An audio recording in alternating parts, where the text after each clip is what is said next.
የአዲስ አበባ ከተማ የህብረተሰብ ተሳትፎና በጎ ፍቃድ ማስተባበሪያ ኮሚሽን ምክትል ኮሚሽነርና የዘርፉ ኃላፊ አቶ ደረጀ ካሳ በጉዳዩ ዙሪያ ማብራሪያ ሊሰጡን እዚህ ስቱዲዮ ተገኝተዋል። አቶ ደረጀ እንኳን ደህና መጡ። እንኳን ደህና ቆያችሁ።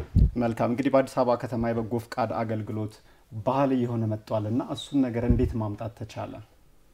እንግዲህ በከተማችን በጎ ፍቃድ አገልግሎት ባህል የሆነ መጥቷል። ትክክል ነው።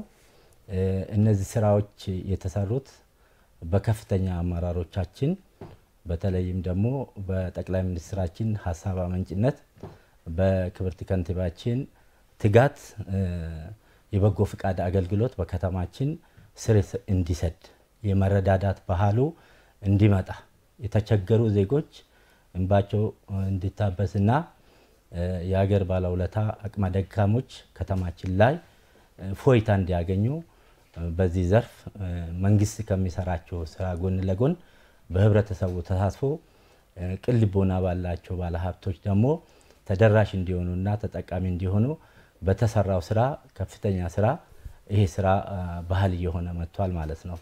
የመረዳዳት ባህሉ ሲወርድ ሲዋረድም የመጣ ቢሆንም በአሁኑ ትውልድ ደግሞ የበለጠ መረዳዳት መተጋገዝ ሰው ካለው ላይ እንዲያጋራ አብሮ እንዲያድግ በተሰራው ስራ ባህል የሆነ መጥቷል ማለት ነው። ስራ መልካም። በዚህ አገልግሎት በመዲናው አዲስ አበባ ምን ያህል ዜጎች ተጠቃሚም ተሳታፊም ናቸው? እንግዲህ በበጎ ፍቃድ ዘርፍ ብዙ ፕሮግራሞች እየተሰሩ ነው ያሉት።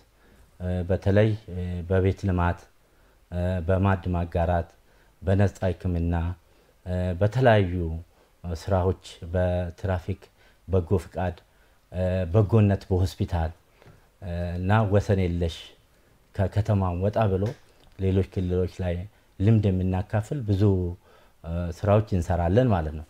በዚህ ዘርፍ ብዙ ማህበረሰብ ተጠቃሚ ሆኗል። እንደ ከተማችን ወደ 1.2 ሚሊዮን ህዝብ ተጠቃሚ ሆኗል። 3 ሚሊዮን የሚደርስ በጎ ፈቃደኛ በድግግሞሽ የምንለው አንድ በጎ ፍቃደኛ ዛሬም ነገም የበጎ ፍቃድ አገልግሎት ይሰጣል። ስለዚህ ወደ 3 ሚሊዮን የሚሆን በጎ ፍቃደኛን በማሳተፍ ወደ 1.2 ማህበረሰብን ተጠቃሚ ለማድረግ ችለናል ማለት ነው በተለያዩ ፕሮግራሞች። መልካም። እንግዲህ በተለይ ደግሞ የክረምት ወቅት ለበጎ ፍቃድ እየተመቸ ነው። ተማሪዎችም ከትምህርት ነፃ የሚሆኑበት ወቅት ነውና አጠቃላይ በአዲስ አበባ በክረምት በቀጣዩ የክረምት ወራት በጎ ፍቃድን ከማድረግ አኳያ ዝግጅቶች ምን ይመስላሉ? እንግዲህ ያው ትልቁ ስራችን እንደምንሰራው አሁን ሳነሳው የነበረው የበጋ በጎ ፍቃድ ላይ የነበረው ስራ ነው። ከግንቦት አጋማሽ እስከ መስከረም 30 ደግሞ የሚቆይ የክረምት በጎ ፍቃድ አገልግሎት በሚቀጥሉት ሳምንታት በይፋ ላውንች እናደርጋለን። በዚህም አገልግሎት ወደ 6.5 ቢሊዮን ብር የሚሆን ለከተማ ሀብት እናመነጫለን ብለን እቅድ ይዘናል። እንግዲህ የክረምት ስራ ትልቁን ወጣቶችን እናገኛለን ማለት ነው። ወጣቶች ከዩኒቨርሲቲ ጨርሰው የሚመጡበት፣ ተማሪዎች ረፍት የሚሆኑበት የወጣቶች ስብዕና ግንባታ ላይ ከሰራንና በመሰረታዊ የበጎ ፍቃድ አገልግሎት ላይ ስልጠና ሰጥተን የተለያዩ ስራዎች የአረንጓዴ አሻራ የትምህርት ማጠናከሪያ ጊዜ ወጣቶች ወጥተው ደግሞ የበጎ አገልግሎት ስራን ፕራክቲስ የሚያደርጉበትና ህብረተሰቡን የሚያገለግሉበት ወቅት ስለሆነ በዚህ ክረምት በጎ ፍቃድ ትልቅ ስራ እንሰራለን ብለን አቅደናል ማለት ነው። የበጎ ፍቃድ አገልግሎት ከተጀመረ በርካታ አመታትን አስቆጥሯልና አመት ከአመት ያለው ለውጥ ምን ይመስላል? የምትገመገሙበት ሂደት አለ ወይ? ተሳትፎስ እንዴት ነው? ትክክል ነው። እንግዲህ አዲስ አበባ ከተማችን የበጎ ፍቃድና ህብረተሰብ ተሳትፎን ስራ በተቋም ደረጃ ተቋም አድርጋ ወደ ስራ ያስገባች ብቸኛ ከተማ ናት ኢትዮጵያ ላይ። ስራው ከተጀመረ አሁን 6 አመት ሆኗል።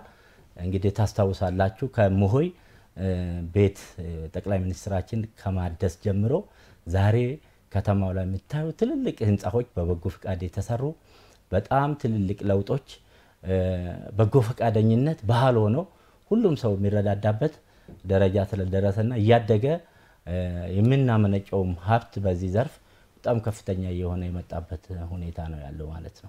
መልካም ምናልባት አሁን የክረምት ወራት እየመጣ ነው ከበጋ ወራት በተለየ ሰፊ እንቅስቃሴ ይኖራልና በዚህ ወራት ምን ያህል ተማሪዎች ምን ያህል የህብረተሰብ ክፍሎች ተሳታፊ ይሆናሉ ተጠቃሚ ሲሆናሉ ከዚያ ባሻገር ደግሞ በምን ዘርፎች ላይ እነዚህ በጎ አገልግሎቶች ለመተግበር ታስበዋል እንደ ከተማ? ወጣቶች ላይ በተለይ ተማሪዎች ላይ እንሰራለን። ወደ 74000 ተማሪ የሚሆን ከፍሎ መማር የማይችሉትን ተማሪዎችን በበጎ ፈቃደኛ መምህራኖቻችን በበጎ ፈቃደኛ ዩኒቨርሲቲ ተማሪዎቻችን ከፍሎ መማር ለማይችሉ ተማሪዎች የማጠናከሪያ ትምህርት እንዲሰጡ እናደርጋለን። የተለያዩ ክህሎት ያላቸው በኪነ ጥበብ ክህሎት ያላቸው ተማሪዎችን በመመልመል በዚህ ዘርፍም ደግሞ ሙያ እንዲያገኙ ስልጠና እንዲያገኙ ከባህል ቱሪዝም ቢሮ ጋር በመሆን በመቀናጀት ስራ እንሰራለን። የተለያዩ ወጣቶችን ስብዕና ሊገነባ በሚችሉ ስራዎች ላይ ክረምቱን እንሰራለን ብለን በሰፊው ያቅደናል ማለት ነው። መልካም። የአዲስ አበባ ከተማ የህብረተሰብ ተሳትፎና በጎ ፍቃድ ማስተባበሪያ ኮሚሽን ምክትል ኮሚሽነርና የበጎ ፍቃድ ዘርፍ ኃላፊ አቶ ደረጀ ካሳ ስቱዲዮ ተገኝተው ላደረሱ መረጃ እናመሰግናለን። ሸጋ ምሽት ይሁንልዎት። እኔም አመሰግናለሁ።